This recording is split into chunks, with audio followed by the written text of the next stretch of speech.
Hello, Grit Lit scholars, and welcome to the 7th week of the fall 2016 semester. All right, so this week we have the Brownings. We have Elizabeth Barrett Browning and Robert Browning. They were the power couple of their time. I used to use Brangelina as an example, but as of last week, that's probably not such a good idea. So it's going to be hard for me to think of a good example, perhaps Jay-Z and Beyonce or something like that, but they were very popular. They were, Elizabeth Barrett Browning was actually popular before Robert was. Robert Browning was a big fan of hers, and then as it turned out, after he wrote her a couple of fan letters, she decided to meet him. Next thing you know, they fall in love, they get married, and stayed happily married up until her death. So, imagine, if you will, writing to your favorite celebrity and telling her, or him, if you're, a woman or so inclined to write to guys, and saying, hey, I think you're great, you have great work, I'm in love with you, getting to meet that celebrity falls in love with you, you marry them, and then they help raise your career as a result. That's what happened with Robert Browning. Essentially, he met Elizabeth Barrett Browning.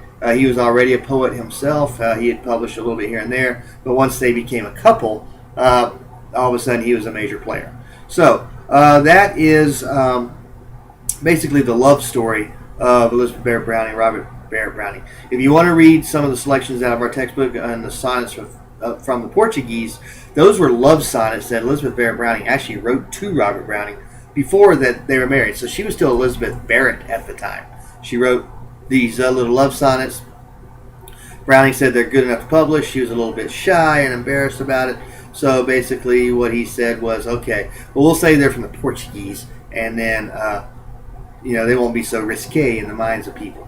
So they did it, and they got that. But you're not required to read those. I would just say you should read them, especially the one that says, how do I love thee, let me count the ways. That is probably the most famous of her sonnets. But here's what I did choose from Elizabeth Barrett Browning, and that was her poem, Cry of the Children. Here's what I want you to know. Art has the ability to make changes. Art has the ability to change the world. And there's not really a whole lot of better examples than that than Elizabeth Barrett Browning's poem, Cry of the Children. I'm having you read the industrialism part, and I want you to go through the slideshow and learn about this, because nothing in the past couple hundred years has actually had as major an impact on the world as the Industrial Revolution has. It's called a revolution for a couple of reasons. One is the fact that it was so impactful that it changed the world as we know it. The other reason it's called a revolution, in my opinion, is that a lot of people died in order for a revolution to take hold. And by a lot of people, I mean a lot of employees, and a lot of those employees are children. So what you should do for the Elizabeth Barrett Browning posting is read closely that commission report on child labor. And there's two parts to it. There's one with an interview with a girl named Peggy, and then there's another part where these inspectors went to a mine to take a look at the working conditions there and were horrified at what they found. In both cases, you'll learn that child laborers were abused, and they were paid pennies a day for the abuse they took to work these long hours in horrifying working conditions. No child should have ever to go through that. Elizabeth Barrett Browning read this report, and she wrote Cry of the Children. And take a look at how she tugs at the heartstrings in that. Take a look at how these children share their experiences in such a way that most people outside of the really poor people that had to have their children go to work, or that were children themselves, most people had no idea how badly these children are being mistreated, all in the name of corporate profits. So, pay close attention to that for that posting. There's some connections there to be made.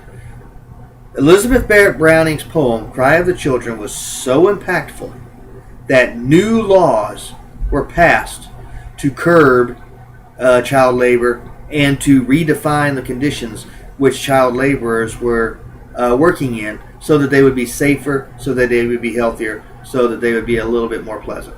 So, Art can change the world. Elizabeth Barrett Browning's Cry of the Children helped get new child labor laws passed. Now, they weren't great child labor laws, but they were better than what were in place at the time, which was essentially company owners could do whatever the heck they wanted to with child laborers, and because they were making money at it, nobody cared. Well, people did start to care once the word got out about the abuses of the children. Now, for Robert Browning, I've got you reading The Last Duchess. Know what a dramatic monologue is. Look at that slideshow on the Brownings and take a look at the part about the dramatic monologue.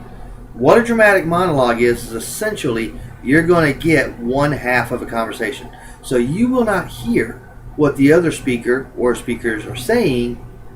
You'll only hear what the main speaker of the poem is.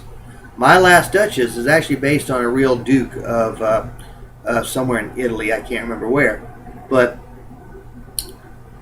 a real duke that many people believe had murdered his first wife because he was so jealous of her, and because at the time husbands murdering wives was not all that unusual. If the wife got quote unquote out of line, that people just kind of turned a blind eye to it. Now he is talking to something called a marriage broker, and what this marriage broker wants to do is negotiate an agreement between the Duke and the father of his bride-to-be, who will be his new Duchess, in order for the marriage to take place. Bear in mind also that the Duke in that poem is an art collector. In fact, he has spent a lot of money on art. Notice his pride in his family name. You know, he talks about how his last Duchess, the one that is now dead, smiled at everyone and gave her little gifts. But he gave her a 900-year-old name. Why was that gift not good enough for her? Well, that is the kind of megalomania that this particular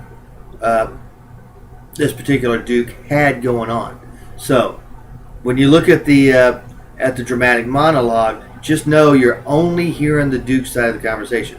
You can kind of glean when the marriage broker asks a question, or when he might make a comment based upon what the Duke would say next, but you kind of have to understand that it would be like, you know, one guy being mic'd and another guy not being mic'd, and so you can only hear the one guy. So think about the dramatic monologue as an art form, and then understand a little bit of the backstory of this poem, where there's a Duke trying to negotiate a dowry from a father of a young lady who he's supposed to marry. The last Duchess died under mysterious circumstances, and this Duke is full of pride because he just happened to be born into the right family.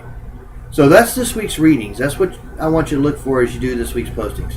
Remember, again, if you have any questions, need clarification or anything, I'm always available by email, and I'll always take calls or visits into my office.